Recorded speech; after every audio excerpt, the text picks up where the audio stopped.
저는 구약의 인물 가운데 어떤 인물을 가장 좋아할까요? 눈치라는 게 있어야 되거든요, 사람은. 어떤 인물을 가장 좋아할까요? 다윗이라는 인물을 제일 좋아합니다.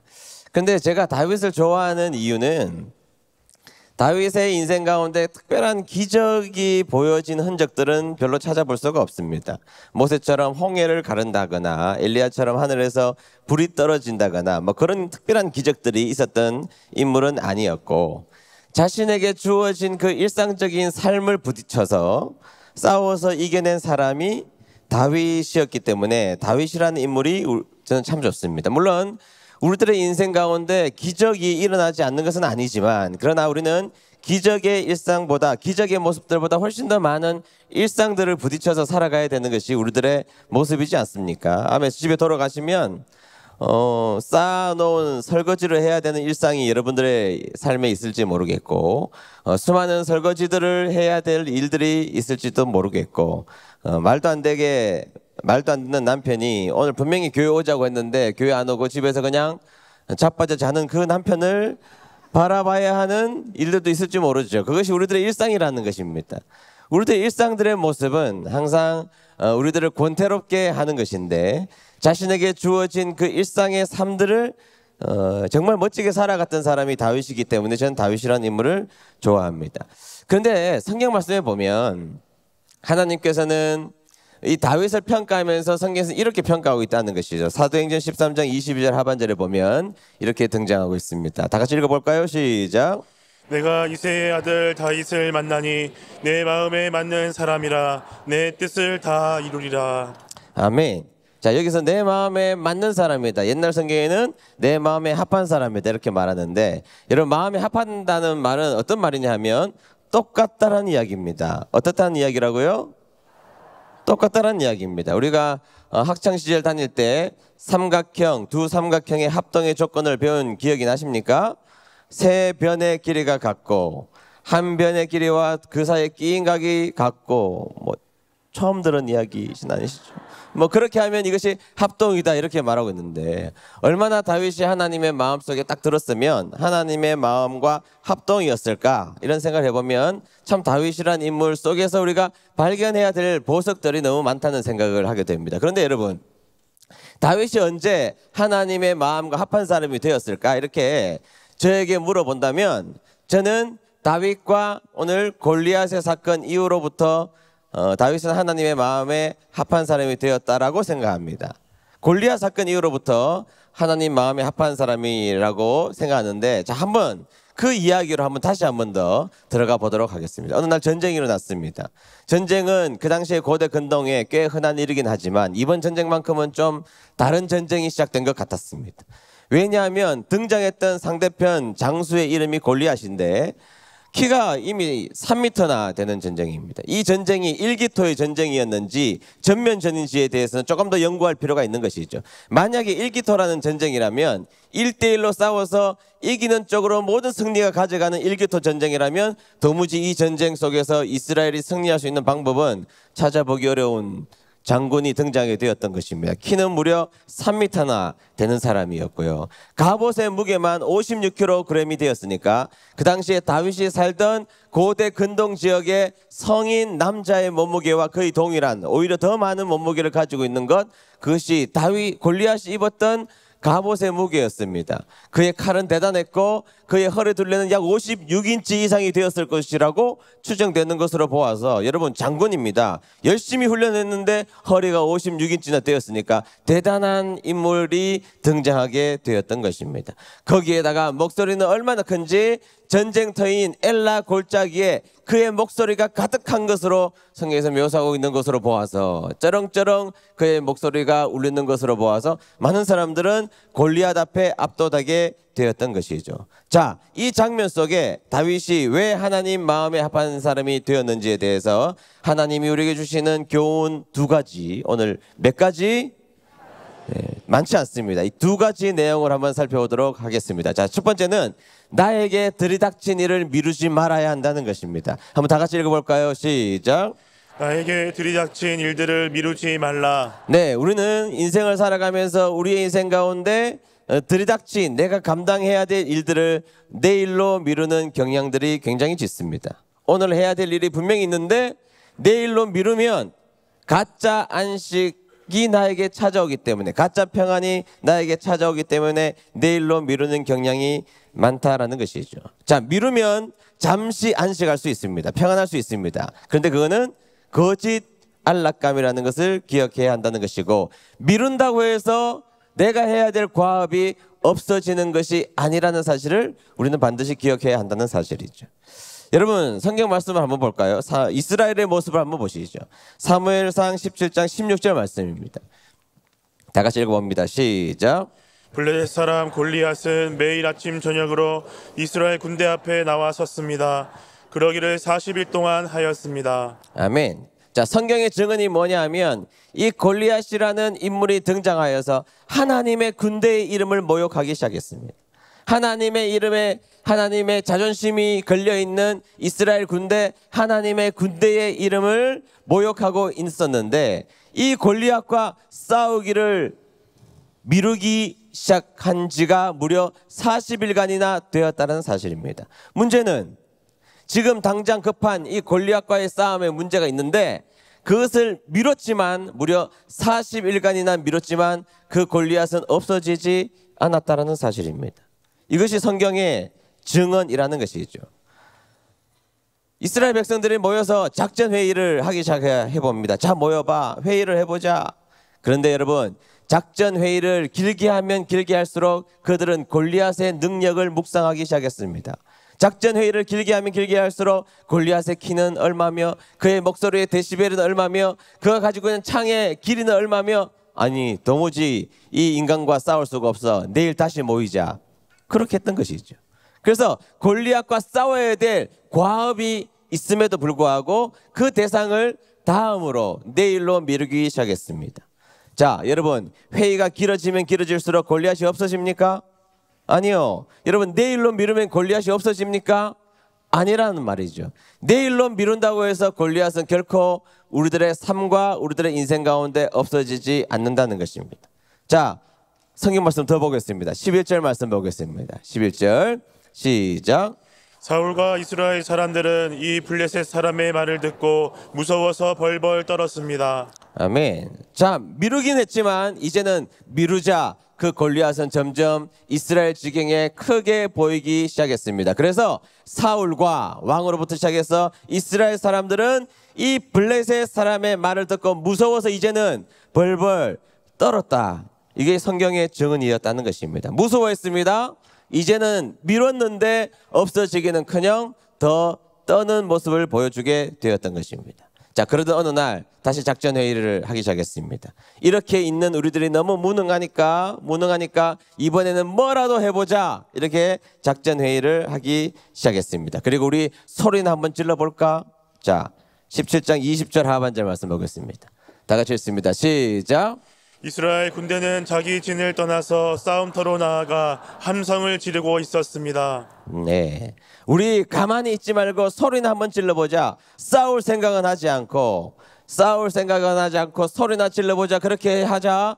오히려 골리앗이 훨씬 더 큰 소리를 질러버리고 말았던 것이죠. 그리고 그 골리앗의 음성을 들었던 이스라엘 백성들이 어떤 모습을 보여주고 있는지 24절 보겠습니다. 24절 시작. 이스라엘 사람들은 골리앗을 보자 무서워 벌벌 떨며 달아나고 말았습니다. 아멘. 여러분, 성경에 이런 표현들을 잘 보셔야 됩니다. 무서웠습니다. 그 다음엔 떨었습니다. 이제는 떨던 사람이 이제는 떨며 달아나고 말았다. 이것이 미룬 사람들에게 등장하게 되는 모습이라는 것이죠. 벌벌 떨더니 이제는 나 살려라 하며 혼비백산되어서 도망가고 말았다는 것이죠. 여러분, 블레셋 사람들의 비웃음이 들리십니까? 하나님의 군대가 있기나 해. 하나님의 군대가 있다면 어떻게 하나님의 군대라고 말하는 저 인간들이 저렇게 저 따위로 도망갈 수가 있어? 여러분, 미룬다고 해서 해결되는 것이 아니라는 사실을 기억해야 됩니다. 옛날에 방학이 되면 편히 쉬는 게 아니라 방학 숙제를 내줬습니다. 탐구 생활이라고 아시나요? 네, 탐구 생활 아시면 연식이 좀 오래되신 분. 네, 그 기점이거든 딱. 탐구 생활 하시는 분들은 연식이 좀 오래되신 분들이신데 저도 역시 탐구 생활 한 사람입니다. 여러분 한 저희들 때는 여름 방학 겨울 한 40일 정도 된 것 같아요. 좀 길었죠. 40일간 방학을 하면 이제 숙제를 많이 내줍니다. 독후감도 써야 되고 무슨 먹어도 써야 되고 뭐도 써야 되는데 하루에 그 일과를 쫙 이렇게 일일 계획표를 적으면 아침 7시에 기상, 9시부터 공부 뭐 이렇게 해놓잖아요. 그리고 12시에 점심 먹고 1시부터 공부 뭐 그렇게 하지만 그렇게 하는 사람이 한 명이라도 있나요? 거의 없단 말이죠. 그러니까 방학 숙제는 끊임없이 내일로 그 다음 날로 일주일로 2주일로 끊임없이 미룹니다. 끊임없이 미루다가 이제 개학이 다가오면 무서운 선생님의 얼굴이 생각나는 순간 우리에게는 초인적인 능력이 발휘하게 되죠. 그때부터 숙제를 하기 시작하는데 엄청난 괴력으로 숙제를 만들기, 독후감 다 해낼 수 있습니다. 우리는 능력이 있기 때문에 다 해낼 수 있습니다. 일기도 40일간 몰아쓸 수 있습니다. 다 경험이죠. 근데 한 가지 문제가 있어요. 우리 앞에 권리 한 가지 문제가 뭐죠? 다 그 경험이 있는 거예요 지금. 다 그 경험이 공감이 100%잖아요. 다 일기 앞에서 무너진단 말이에요. 그래서 일기를 앞에서 그 날씨 동냥하러 다녔던 경험들이 우리에게 있지 않습니까? 그래서 여러분 거기에서 고생하다가 숙제를 냈던 경험이 우리에게 있습니다. 미룬다고 해서 없어지나요? 아니요. 미룬다고 해서 결코 없어지지 않는다는 것입니다. 우리가 매 순간 감당해야 될 과업을 감당해서 평생 10년, 20년, 30년의 삶이 누적된 어떤 사람과 내가 해야 될 일을 감당하지 않고 10년, 20년, 30년 그 삶이 누적된 사람의 결과물이 결코 같지 않다는 사실을 기억해야 합니다. 제가 신학교에 처음 입학을 했습니다. 신학교에 처음 입학해서 공부를 잘하고 싶었습니다. 자, 여러분 대답을 잘 하셔야 됩니다. 앞으로 설교가 잘 될지 안 될지는 여러분들의 대답이 중요합니다. 앞에 있는 강사, 목사가 공부를 잘하게 보입니까? 못하게 보입니까? 할렐루야. 네. 공부를 열심히 하고 싶었습니다. 그래서 제가 열심히 해서 신학교는요 성적이 M자 분포도예요. 잘하는 M자 분포도 하면 아십니까? 수학 점수 같은 게 그러잖아요. 잘하는 아이들이 있고 아예 수포자들이 있잖아요. 그 M자 분포도라서 잘하는 친구들은 너무 잘해요. 못하는 친구들은 엉망이지만 150명 우리가 신학과 150명을 입학했는데 그 중에 여러분 제가 시험을 봤다 그러면 3등 안에 들었다는 거 아니겠어요? 네. 경산중학교에는 다시 오고 싶은 교회입니다. 공부를 열심히 하고 싶었습니다. 그런데 제 주위를 이렇게 둘러다 보니까 너무너무 공부 잘하는 형이 있는 거예요. 제가 유학 준비하면서 토플 공부하면서 영어를 물어보면 영어도 척척 문법이면 문법, 리딩이면 리딩 척척 해내는 거예요. 신학적인 문제도 물어보면 여러분 신학교 1학년생이 물어보면 뭐 낮은 수준의 질문을 했겠죠. 그런데 어떤 질문을 할지라도 막힘없이 대답을 하는 그 형이 너무너무 존경스럽고 멋져 보였습니다. 군대를 다녀온 예비역 형이었는데 그래서 제가 하도 귀찮게 따라다니면서 이것저것을 물으니까 이 형이 저한테 그러더라고요. 인자나 너 헤르만 바빙크의 개혁주의 실론 읽어봤니? 제가 이 한 문장에 기가 죽어버렸어요. 왜냐하면 이 한 문장에 제가 아는 단어가 단 한 단어도 없더라고요.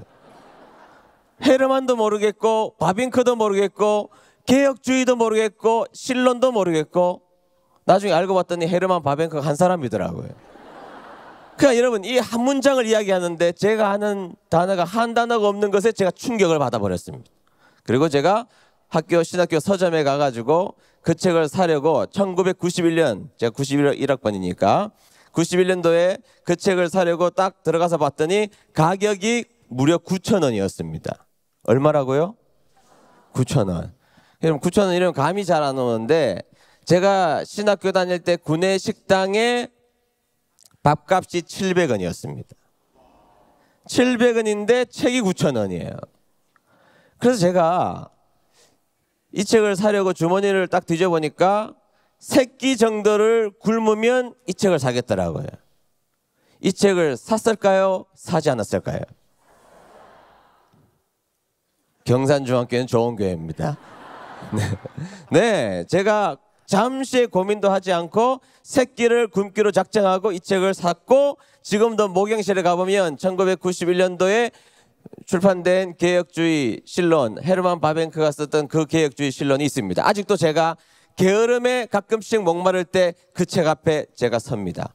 1991년도 신학교 1학년 들어갔던 최인선이 새끼를 굶고 밥을 샀던, 밥을 사기는 책을 샀던, 제가 장례를 치르느라고 정신이 지금 좀 약간 없습니다. 샀던 그 책 앞에 제가 서는 겁니다. 그래서 새끼를 굶고 그 책을 다 읽고 형에게 찾아갔습니다. 형, 제가 그 책을 사서 다 읽어봤는데요. 그랬더니 그 형이 그러더라고요. 그래? 다 읽어봤어? 그러면 니체의 짜라투스트라는 이렇게 말했다. 그거 하나 읽어보지? 그러더라고요. 제가 지금은 너무 잘 알죠. 니체에 대해서. 짜라투스트라는 이렇게 말 잘 알죠. 그러나 신학교 1학년짜리 그 당시에는 입시 공부하면서 세상 책 접하지도 못할 때 아닙니까? 제가 받아쓰기를 했습니다. 형, 처음부터 한자씩만 불러달라고. 짜라투스트라는 어떻게 한 번만에 적어요. 그래서 제가 그 책을 적어서 형, 니체는 누구고 짜라투스트라는 누구냐. 니체가 저자고 짜라투스트라는 이렇게 말했다가 제목이라는 거예요. 그래서 이걸 들고 이제는 정품 돈 내는 서점에 가면 제가 또 굶어야 되니까 굶기는 싫더라고요. 그래서 제가 중고 서점에 갔습니다. 첫 번째 집에 갔더니 중고 서점에 모여 있는 곳에 가서 첫 번째 서점에 갔더니 몰라요. 그 책이 뭔지도 몰라요. 두 번째 서점도 몰라요. 세 번째 서점 가니까 그 책이 있더라고요. 그 주인이 저를 한번 쳐다보고 20살짜리가 그 책을 산다 그러니까 얘가 죽으려고 하나 이렇게 하면서 저를 한번 쳐다보고 그 책 쳐다보더니 그 책을 제가 사가서 다 읽어봤습니다. 또 읽어가서 형한테 이야기했죠. 다 읽어봤다 그러니까 그래? 그러면 플라톤의 대화는 읽어봤니? 네, 갈수록 대단히 잘했어요. 여러분, 우리들의 인생에서 주어진 그 과업을 미룬다고 해서 그 과업이 없어지는 것이 아닙니다. 미루면 없어지는 것이 아니라 우리의 인생과 우리의 모습이 얼마든지 비참해질 수 있다는 사실을 기억해야 됩니다. 여러분, 주님께 대한 헌신도 마찬가지고 충성도 마찬가지입니다. 제가 목회하면서 제가 우리 교회에서 담임 목회한 지 23년째거든요. 23년째 젊은 나이에 담임 목회를 시작해서 교회 건축을 2번 했습니다. 23년째 교회 건축을 23년째 교회 담임을 하고 있는데 제가 교인들하고 이야기하면서 제가 참 들으면 마음이 불편한 이야기가 하나 있어요. 그게 뭐냐? 이런 이야기입니다. 목사님, 아는데요. 그게 무슨 말이죠? 한다는 이야기일까요? 안 한다는 이야기일까요? 꼭 교인들이 뭘 부탁을 하면 기도해 보겠습니다 하고 제 앞에서 사라져요.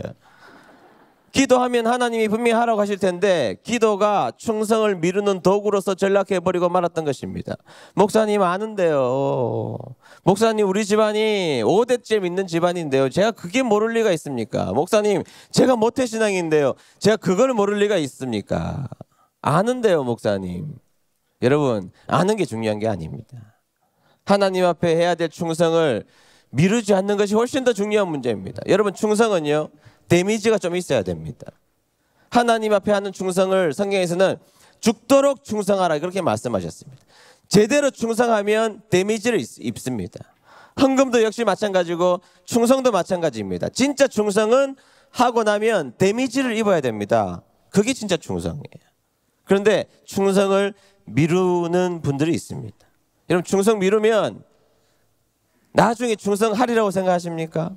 충성을 미루면 하나님 앞에 하는 헌신을 미루면 정말 나중에 우리는 헌신을 더 제대로 할 수 있는 존재가 되리라고 생각합니까? 아닙니다, 여러분. 내일을 어떻게 우리가 감히 짐작할 수가 있습니까? 제가 미국에서 제일 큰 신학교가 사우스 웨스턴이라는 신학교가 있는데 제가 가끔씩 박사과정 강의를 하러 갔다가 돌아오는 길인데 저보고 어떤 분이 라스베가스 그랜드 캐니언 가보면 좋다 그래서 당연히 이제 가보고 차를 타고 가는데 저한테 이야기를 해주는 거예요. 66번 루트가 아직도 남아있는 길이 라스베가스에서 LA로 오는 그 중간에 있다는 거예요. 거기 가보면 참 전통적 느낌을 볼 수 있는 곳이니까 그곳을 꼭 들리고 가면 좋겠다라고 누가 주소를 다 알려줘서 그러신가 보다 하고 제가 꼭 가보고 싶었습니다. 그래서 제가 라스베가스에서 차를 몰고 쭉 가기 시작했습니다. 내비게이션 여러분 구글 알죠? 구글이 얼마나 대단해요.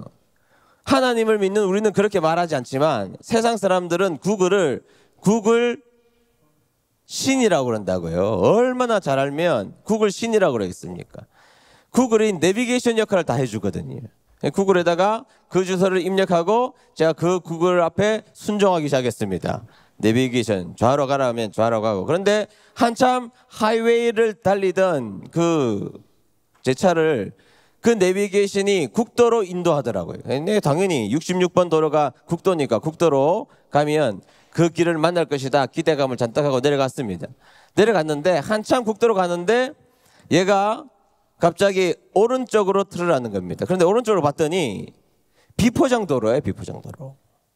비포장도로인데 제 생각에는 66번 도로니까 옛날 도로니까 비포장도로로 연결되어 있나 보다 하고 제가 그 도로를 들어서기 시작했습니다. 뒤에는 제 아내가 타고 있었고 제 딸이 그때 따라가서 타고 있었는데요. 한 10마일쯤 갔습니다. 16km를 16km를. 비포장을 처음에 달리기 시작하는데 처음에는 길처럼 보였다고요. 분명히 길처럼 보였는데 10km를 더 들어가니까 10마일이니까 16km 되는데 10km 정도 들어가는데 계속 직진을 구글이 외치는데 이제 길이 사라졌습니다. 길이 사라지고 계속해서 직진을 따라서 10마일을 더 들어갔는데요. 이제는 완전히 오프로드예요. 오프로드. 진짜 어디가 길인지 모르는 사막 한복판에 제가 들어가 있더라고요. 이제는 되돌아올 수도 없어요. 그런데 제가 보니까 자동차에 기름도 다 따라가고 있고 해는 4시 40분에 진다는데 4시가 다 됐고 그 다음에 제가 휴대폰을 열어봤더니 아무것도 통신이 연결되지 않아요. 그 사막 한복판에 그럼 남의 이야기라고 그렇게 재밌게 들으시면 제가 한복판에 조난을 당하기 직전에 조난을 당한 것이죠. 이제 사방 어디로 가야 될지를 모르고 아내와 딸과 제가 해가 점점 지어가고 있는 그 순간 그 길을 가고 있는데 거기에서 이제 더 이상 살아날 방법이 없는 것입니다. 뉴스에 보니까 옛날에 사막에서 죽었다라는 뉴스가 제 머릿속에 떠오르기 시작하고 심각한 상황이 되었던 것입니다. 이제는 가지도 오지도 못하는 상황 가운데 아내하고 딸은 놀랄까 봐 제가 말은 하지 못하고 혼자 땀을 뻘뻘 흘리며 사방을 살피며 가고 있는데요. 이제 끝난 거죠. 그런데 쫙 멀리서 모래바람이 이렇게 일어나더라고요. 그러더니 차가 한 대가 이렇게 와요. 제가 트리플 A형이거든요. 짜장면도 혼자 못 시켜 먹어요, 집에서. 그런데 너무너무 위급하니까 제가 막 손을 흔들었어요. 손을 흔들으니까 그 차가 사륜 구동 큰 차가 제 앞에 와서 딱 서는데 제가 세웠습니다. 세우고 내가 아무래도 길을 잃은 것 같다 그러니까 그 사람이 깜짝 놀란 백인 할아버지 할머니가 타셨는데 너 어쩌려고 이곳에 왔냐라고 거의 화내는 표정을 그러는데 제 마음속에는 당신은 여기 왜 왔냐고 제가 물어보고 싶었습니다. 근데 그렇게 물어보면 안 될 것 같아가지고 제가 길을 잃은 것 같다고 그랬으니까 너 지금 큰일 날 뻔했다고 그러면서 내가 가솔린 가스도 다 떨어졌고 뭐 이야기를 통신도 안 되고 이야기했다니 너 여기서 잘못하다가 너 죽을 뻔했다고 나를 만난 게 천만다행이라고 그러더니 다행스럽게 여기에서 직진 똑바로 이 길 따라 길은 없지만 여기로 똑바로 가다 보면 약 5분에서 7분쯤 가보면 비포장 도로가 나온대요. 그 도로가 나오면 거기에서 좌회전해서 조금 더 가보면 전봇대가 보일 거고 거기에 조금 더 가보면 이제 분명한 길이 보일 테니까 그 길을 따라가면 된다라고 이야기해 줬습니다. 살았구나 하고 제가 계속해서 그 말한 대로 가고 있는데 아니요, 그런 길이 안 나오는 거예요. 그분하고 헤어졌는데. 그래서 계속해서 가고 있는데 천천히 가고 있는데 주위를 살피면서 가고 있는데 갑자기 뒤에서 모래바람이 막 일어나는데 제가 이렇게 봤더니 아까 그 할아버지가 되돌아오신 거예요. 되돌아오셔서 제 차를 세우더라고요. 그래서 뭐라 그러는가 하면 내가 가다가 아무리 생각해도 네가 길을 잘못 갈 거라고 생각이 들었다는 거예요. 저를 무시했던 것이죠. 근데 그건 사실이었습니다. 네가 아무래도 잘못 갈 것 같아서 내가 돌아와 보니 네가 잘못 가고 있더라는 거예요. 그래서 빵빵 경제 울리면서 따라와서 이제부터 나를 따라오라 그러더라고요. 나를 따라오라. 그래서 제가 그 차를 따라서 갔어요. 그러니까 한 15분 이상을 나갔더니요. 그때서야 비포장 도로가 나오고 거기서 5분쯤 더 갔더니 전봇대가 보이기 시작하고 이제 그때 차를 딱 세우고 그 할아버지가 저한테 그러더라고요. 내리면서 메모지에다가 이 메모지를 적어줘 왔어요. 58번 도로, 15번 도로를 타고 58번 이스트, 15번 사우스 그것을 타고 가면 로스앤젤레스로 갈 수 있다라고 그것을 주었어요. 아니 제가 지금도 제 지갑에 그때 그 할아버지가 써준 거를 가지고 다녀요. 보여드려야 됩니까?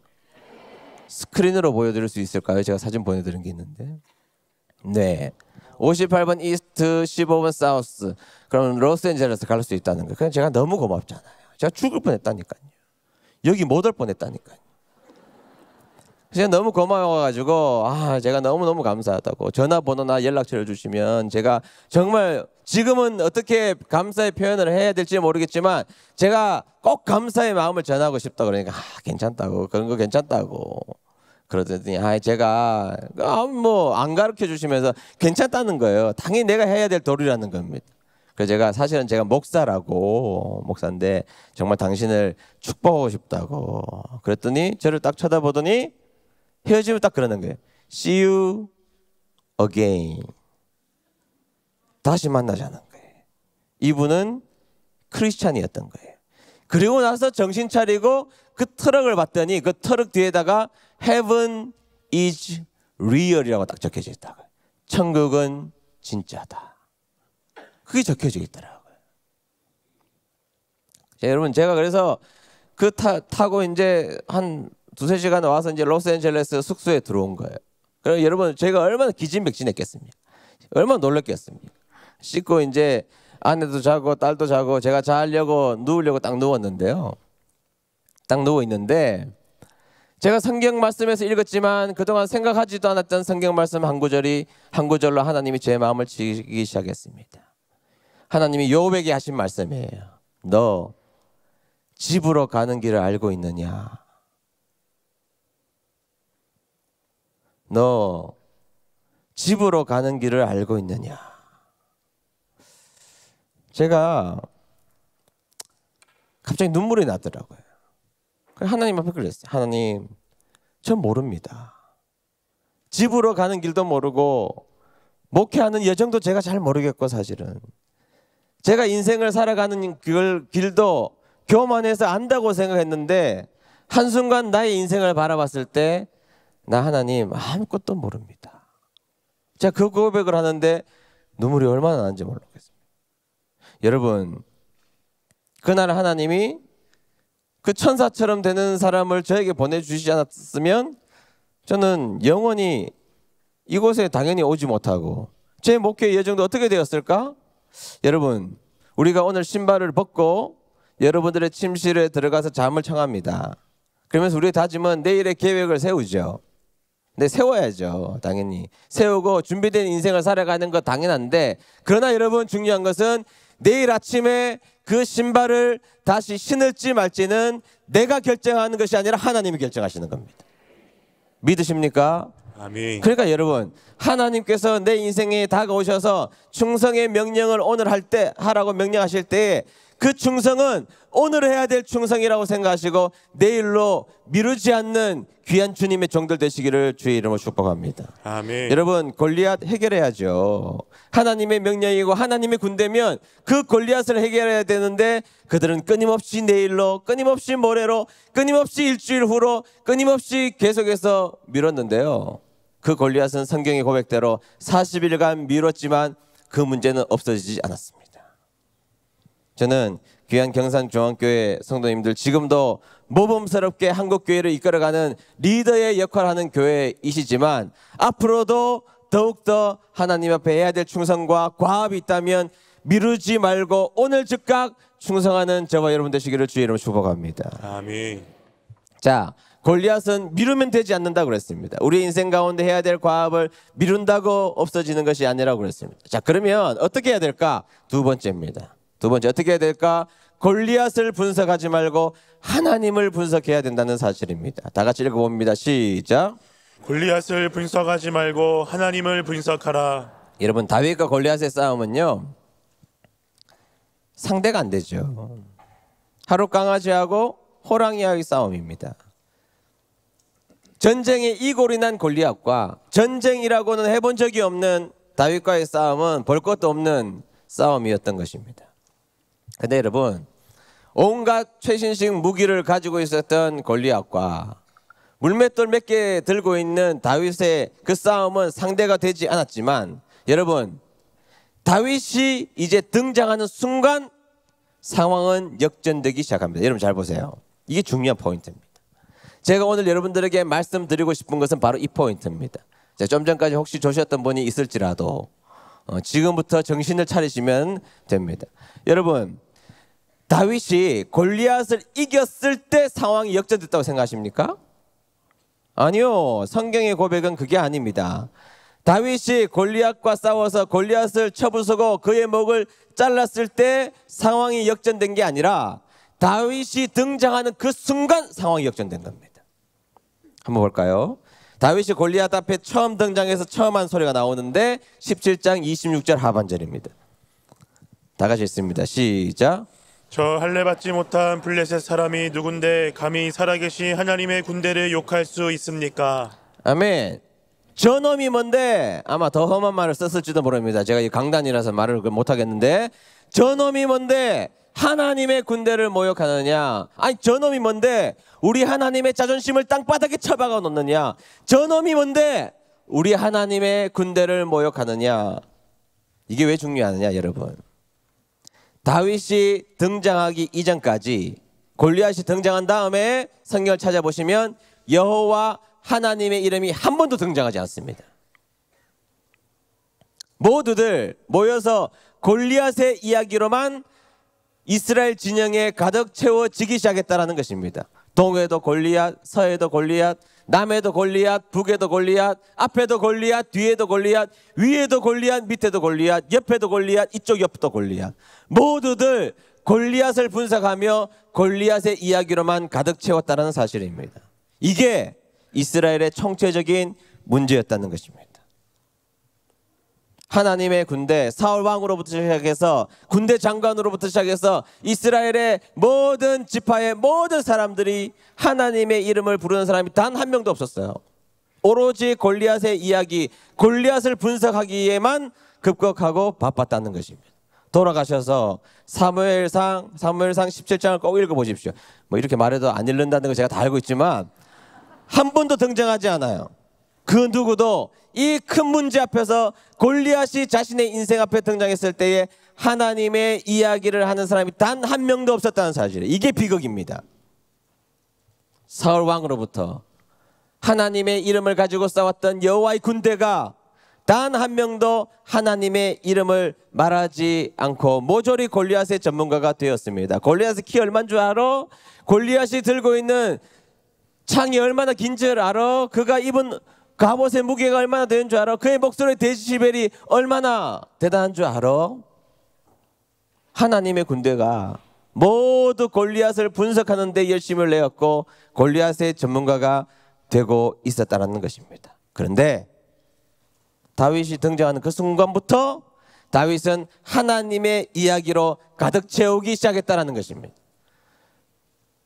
시간이 없어서 다 읽지는 못하겠지만 여러분 26절 하반절부터 하나님의 이야기를 하기 시작했던 그 다윗의 고백부터 시작해서 36절 하반절, 37절 상반절, 37절 중반절, 45절, 47절 제가요 다 세어봤거든요. 다 세보니까요 그 짧고 긴박한 구절 가운데 다윗이 하나님의 이야기를 무려 10번 합니다. 10번. 몇 번 했다고요? 10번. 하나님의 이야기를 그 짧은 구절 속에서 10번이나 하는 다윗이 등장하자 하나님은 이 분위기를 다 반전시키게 되었던 것입니다. 여러분 골리앗 이야기 몇 번 한 줄 아세요? 골리앗 이야기?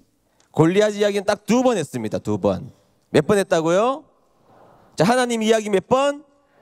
골리앗 이야기 몇 번? 2번. 그 2번도 사울 왕에게 골리앗을 이야기할 때 부정적 메시지로 한번 했던 거, 골리앗 앞에 서 있을 때 골리앗 이야기 한 번, 딱 부정적인 메시지 2번밖에 하지 않았다는 것입니다. 그러면 여러분, 오늘 금요 이 성령 집회에 우리가 듣는 말씀의 가장 중요한 핵심, 다윗이 잘한 것이 무엇인지 감이 오시나요? 그럼요. 온통 골리앗의 이야기로 가득 찼던 이스라엘 진중에 비로소 다윗이라는 어린 목동 한 명이 등장해서 이제는 그 지경에 하나님의 이야기로 온통 채우게 되었다는 사실입니다. 그럼 전쟁은 누구에게 속한 겁니까? 하나님께 속한 겁니다. 그러면 전쟁은 하나님께 속한 거면 누가 전쟁의 승리를 주시는 분이십니까? 하나님이 주시는 겁니다. 모두들 그 말씀을 잃어버리고 살았을 때에 다윗은 알았던 것입니다. 이 전쟁의 승리는 저 골리앗이 문제가 아니라 하나님의 이름을 부르는 곳에 있다는 것을 믿었던 것이죠. 그리고 하나님의 이름으로 가득 채웠던 것입니다. 승리 둘째 문제입니다. 다윗이 등장한 다음에 온통 골리앗의 이야기로 가득 찬 그 이스라엘 진중의 골리앗의 이야기를 걷어쳐버리고 하나님의 이야기로 다윗이 가득 채우게 되었던 것입니다. 그리고 나서 완벽한 승리를 이루게 된 것이죠. 주도 면밀했던 다윗의 능력 때문입니까? 네, 뭐 그런 것도 당연히 우리가 말씀을 통하여서 도전받아야 될 내용이긴 합니다. 왜 물맷돌 5개를 들고 왔을까? 네, 성경을 깊이 들여다보면 골리앗 주위에 5명, 4명의 거인들이 눈에 보였기 때문에 그는 그것을 준비했을 것이다. 얼마든지 그렇게 말할 수 있습니다. 네, 그런 준비 필요한 것이죠. 인간이 해야 될 준비 당연히 해야 되지만, 그러나 여러분, 전쟁의 승리의 궁극적인 핵심은 다윗이 등장하여 이스라엘 지경에 하나님의 이름으로 가득 채우는 그 순간 하나님이 다윗에게 승리를 선물로 주신 것입니다. 아멘. 전쟁은 하나님이 이기시게 하시는 분이시기 때문에 다윗은 그것을 한 것입니다. 우리 하나님 다 이기셔. 우리 하나님 세상 다 이기시고 골리앗 저 따위는 그냥 우습게 하나님 이기셔. 믿었던 것입니다. 여러분, 우리의 인생 가운데 골리앗이 찾아올 때가 있습니다. 저도 인생을 살다 보면 제가 이런 간증 프로그램이었던 새롭게 하소서나 다니엘 기도회 강사로 제가 나간 적이 있는데 아마 들어보신 분이 혹 있을지 모르겠지만 제 인생에는 골리앗이 왜 찾아오지 않았겠습니까? 22살 때 찾아왔던 공황장애부터 시작해서 온갖 노이로제 병원을 제가 가봤더니 이렇게 심한 사람을 처음 봤다고 3개월 만에 살이 10kg나 빠지며 제 인생이 정말 어두운 깜깜한 터널에서 나오지 못할 것 같은 골리앗을 만났던 적이 제가 한두 번이었겠습니까? 목회를 하면서 23년 목회하면서 많은 어려움들이 있으면서 제가 잘못한 것은 아니지만 여러 가지 사고와 이유 때문에 어려움을 겪었던 골리앗이 제 인생 가운데 찾아온 적이 왜 없겠습니까? 제 인생에서 고민하며 살아야 될 수많은 골리앗이 제 인생 가운데 등장한 것이 왜 없겠습니까? 근데 여러분, 우리 여러분들의 인생도 역시 마찬가지. 골리앗이 찾아오는 여러분들의 인생, 오늘도 어느 날 정기검진을 갔더니 덜컥 재검을 하라는 통지를 받고 재검을 받았더니 심각한 병이라는 그 진단명을 받고 병원 밖으로 나오는 여러분들의 울음에 골리앗이 왜 없겠습니까?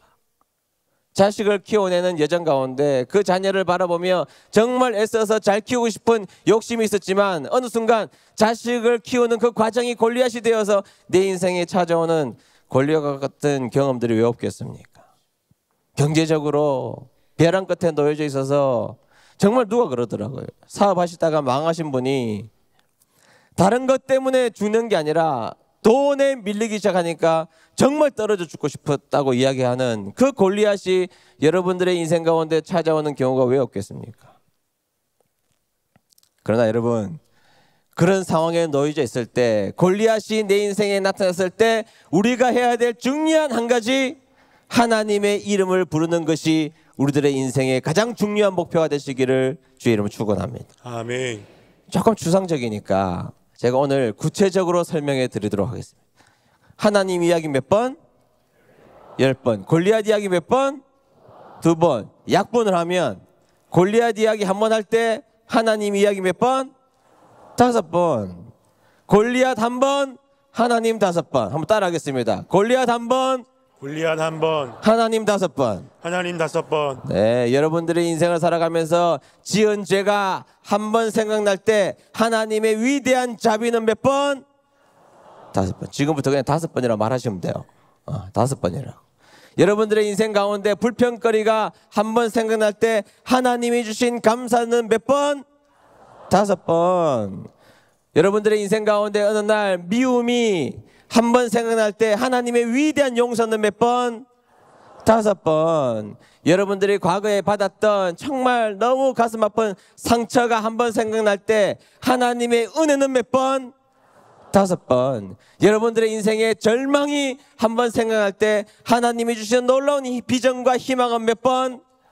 5번. 여러분들의 질병이 한 번 생각날 때 치유하시는 여호와 라파 되신 하나님을 몇 번? 5번 승리하게 될 줄로 믿습니다. 아멘. 여러분, 우리가 골리앗의 초점을 맞추면 우리가 무너질 것입니다. 그러나 우리가 골리앗이 등장했을 때 하나님께 초점을 맞추면 골리앗이 쓰러질 것입니다. 아멘.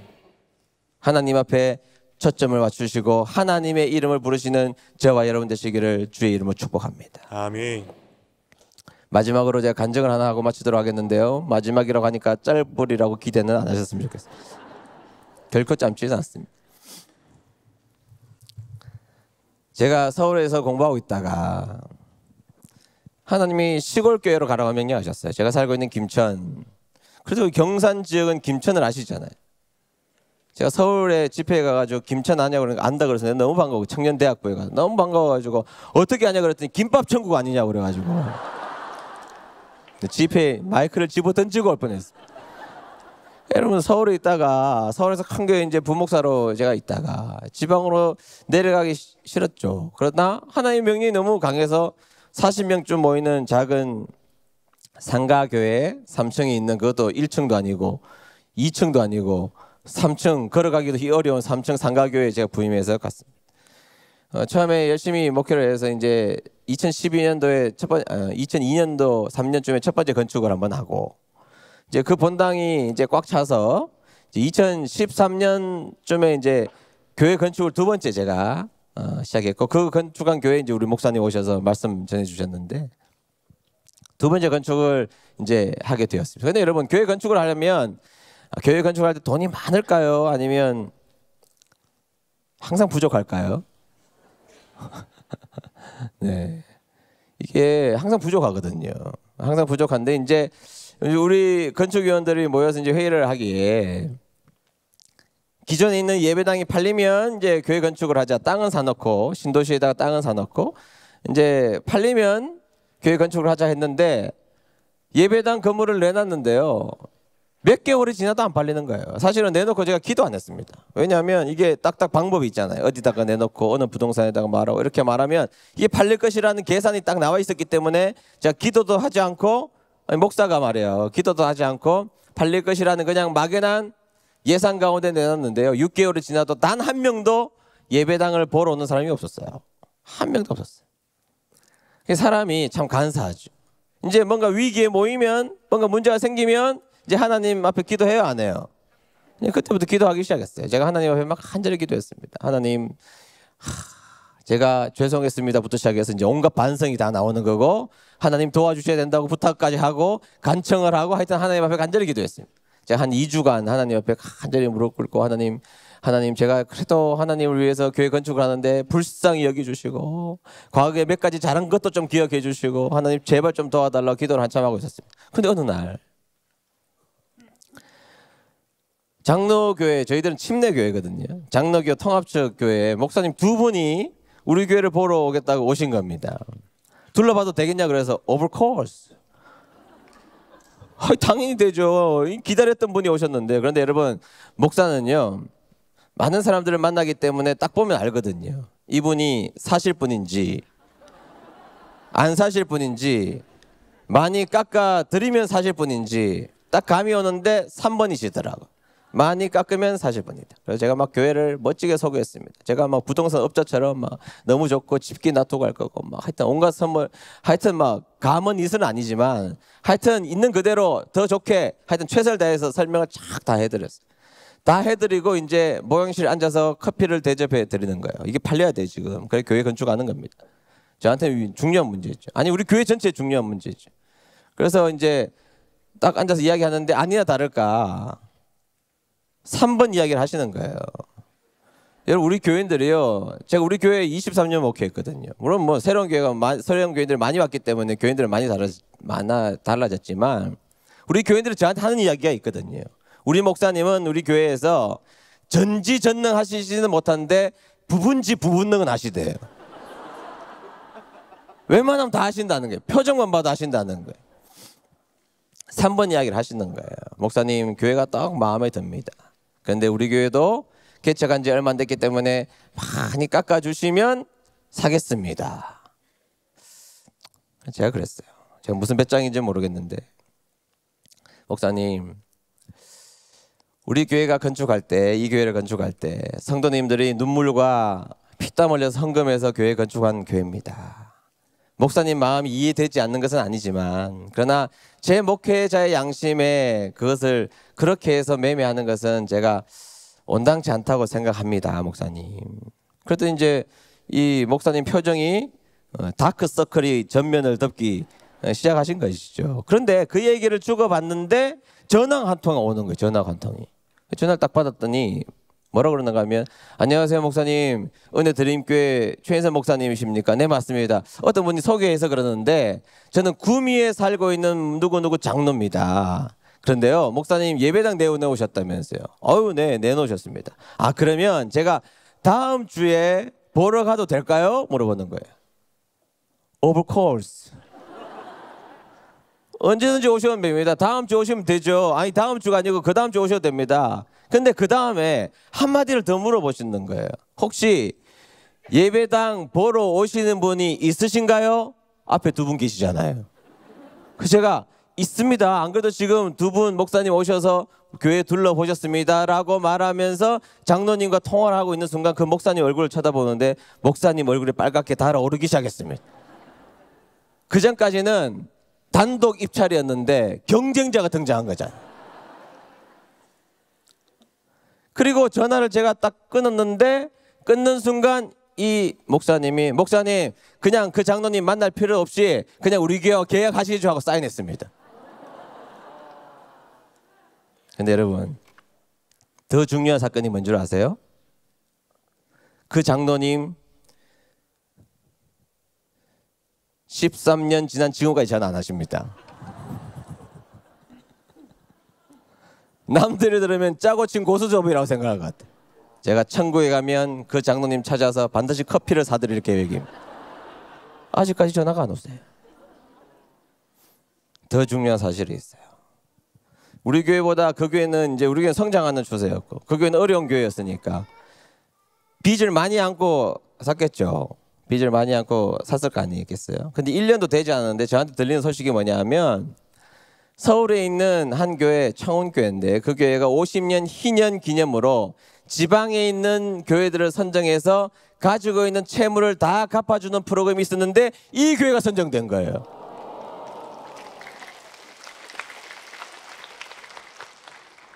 여러분 아까 강사 좋은 일은 박수 안 치시더니 그 딴 교회 박수를 그렇게 치시면 할렐루야. 여러분 저의 인생 가운데 이런 일들이 얼마나 많은지 몰라요. 제 혼자의 힘으로 무엇인가 해보려고 했을 때 여러분 제가 계산이 빠른 사람이거든요. 아무리 계산이 빠르게 해도 막힌 일이 수없이 많았지만 계산되지 않는 일 앞에서 하나님의 이름을 불렀을 때에 내 인생에 막힌 문제가 뚫린 일이 얼마나 많은지 모릅니다. 하나님의 이름을 부르시기를 주의 축복합니다. 아멘. 그런데 제가 교회 건축도 새벽기도 할 때 2주간 응답을 받은 거거든요. 제가 신비주의자는 아닌데 이상하게 여러분 새벽기도 잘해야 됩니다. 새벽기도 때 하나님 잘 찾아오세요. 다 팔았어요. 잘 팔고 이제 교회 건축을 하려고 다 마음을 먹고 있는데 또 새벽기도 때 하나님이 저에게 찾아오신 겁니다. 그러시더니 말씀하시더라고요. 너 예배당 잘 팔았지? 그러더라고요. 할렐루야 하나님, 하나님의 은혜십니다. 전적인 하나님의 은혜입니다. 제가 노력했을 때 다 막혔는데 하나님이 한 방에 구미에 있는 장로님 전화 오게 하셔서 한 방에 뚫어주시는 하나님을 찬양합니다. 그러면서 제가 얼마나 하나님 앞에 기뻐했는지 몰라요. 그랬더니 하나님이 저한테 그러시는 거예요. 그러면 나를 위해서 뭔가 해야지. 그렇죠, 그랬어요. 하나님, 당연하죠. 제가 교회 건축할 겁니다. 하나님을 위해서 영광스러운 건축을 제가 해보겠습니다. 주님을 위해서 최선을 다해서 교회 건축해야 하겠습니다. 그랬더니 하나님 그러시더라고요. 그거 말고 그러시는 거예요. 그때부터 뭔가 불길한 예감이 제 마음속에 들기 시작했습니다. 그거 말고 그럼 하나님 뭘 해야 되죠? 그러니까 선교지에 교회 하나 짓지. 마음속으로 끊임없이 그 얘기를 하시는 거예요. 우리 하나님이 얼마나 대책이 없으신지. 그래서 제가 하나님 앞에 그랬어요. 하나님, 제가 교회 건축을 하면 이제 빛 가운데로 걸어갈 텐데 이 빛 말고 빛 가운데로 걸어가야 될 텐데 하나님 이거 너무 이게 말이 안 되는 이야기를 하십니다. 하나님, 그리고 저는 하나님 말씀에 순종할 수 있습니다만 어떻게 성도들을 설득시킵니까? 제가 이 문제 앞에서. 그런데 2주간, 그래서 제가 그날 첫 번째는 그 말씀 하시길 빨리 기도 안 하고 집에 갔거든요. 그 다음 날도 2주간 딱 와서 하나님 알겠습니다. 제가 회의하겠습니다. 건축위원도 다 불러 모았습니다. 그러면서 제가 이야기했어요. 하나님이 교회 건물 판 거에 대한 대가를 요구하시는데 선교지에 교회를 지으라고 말씀하십니다. 우리 교회 이제 건축위원들이 목사님 뜻은 좋으나 때가 아닙니다. 이렇게 말하면 이제 제가 하나님 앞에 가서 하나님, 저는 지으려고 했으나 완악한 저 인간들 때문에 제가 못 짓습니다. 뭐 이렇게 해야 이게 뭐 앞뒤가 맞는데 또 이 건축위원들이 아니 뭐 하나님의 뜻이 그렇고 뭐 목사님 응답 받으셨으면 지어야지요. 또 이렇게 하시네. 손발이 안 맞으니까 이게 너무 힘들어요 이게. 그래서 제가 모르겠다. 죽자 이제 죽자. 뭐 어떻게 하겠어. 하나님이 다 이렇게 하셨는데 죽자 하고 교회 건축, 우리 교회가 2014년 5월 달부터 건축했는데요. 1월 달에 베트남에 있는 선교지를 선택해서 교회 건축을 하는데요. 모르는 선교사님을 연결이 된 거예요. 모르는 선교사님한테 제가 스토리를 이야기했어요. 이렇게 이야기했는데 교회 건축을 하자 그러니까 그 선교사님이 저를 의심하더라고요. 그런 목사를 한 번도 만나본 적이 없거든. 저는 그렇게 반응하는 그 선교사님이 이상했습니다. 만나보지 못하고 우리는 불신의 싹만 계속 키우고 1월달 기공예배 드리러 가는데 딱 만난 거예요. 그럼 나중에 이야기를 하시더라고요. 자기는 이해를 못하겠다. 교회 건축을 하는 목사님이 선교지에 교회 건축을 먼저 하는 게 아니 선교사님 저도 그게 답답했다고요. 나도 안 그러고 싶었다고요. 이야기 듣더니 그러셨구나. 그래서 이제 갔더니요. 그 교회 기공예배를 들어갔더니 양철로 된 교회인데요. 앞에 교회가 있고 그 다음에 사택이 있고 그 다음에 뒷마당이 있는데요. 비가 오니까 스크롤성 비가 왔는데 비가 뚝뚝뚝뚝 예배당도 떨어지고 사택도 떨어지고 엉망진창. 기공예배를 드리는데 그 이름이요. 끼 목사님이 이름이 좀 끼 목사님이 얼마나 눈물을 막 펑 흘리시는지. 도대체 무슨 사연이 있나? 막 한참을 제가 첫사랑이 생각났나 뭐 별 생각을 한참 우시더라. 그래서 예배 다 드리고 이제 식사하는 시간이 됐는데요. 귀한 손님 왔다고 뭐 이상한 고기도 주고 하는데 여러분 선교지에 있는 고기 조심해서 먹어야 되잖아요. 제가 이게 뭔가 깨름져갔는데 제 앞에 이렇게 하나 갖다 주셔서 제가 먹었는데 제가 옆에 있는 선교사님을 쳤어요. 선교사님 이게 무슨 고기입니까? 잘 모르겠는데 비둘기 고기가 아닌가 싶어요. 근데 비둘기는 닭과니까 치킨과잖아요. 그래도 그래서 제가 몇 개 먹었는데 눈치 없는 건축위원장님이 또 목사님 잘 드시는 것 같다고 또 자꾸 주는 바람에 제가 7개를 먹고 나왔거든요. 근데 나중에 갈 때 그러더라고. 다음에 만났을 때 목사님 죄송한데 그거 쥐고기였다고. 좋은 손님 오면 아주 좋은 쥐가 있는데 그 쥐를 대접하고 보양식이라고. 세상에 믿을 사람이 없어요. 주님만 믿어야 됩니다. 그걸 대접을 받고 이제 극기 선교사님이 목사님 막 울었던 그 목사님 제 손을 잡고 저 뒤로 데려가시더라고요. 갔더니 막 닭을 키우는데 막 닭똥 냄새 진동하고 막 오물이 잔뜩 있어. 그러면서 막 울면서 선교사님 통역을 통해서 말씀하시는데 뭐라 그러는가 하면 목사님 제가 우리 교회 건축을 위해서 여기 땅바닥에 7년간 무릎 꿇고 기도했습니다. 제가 물어봤더니 한 달에 헌금이 10,000원 나온대요.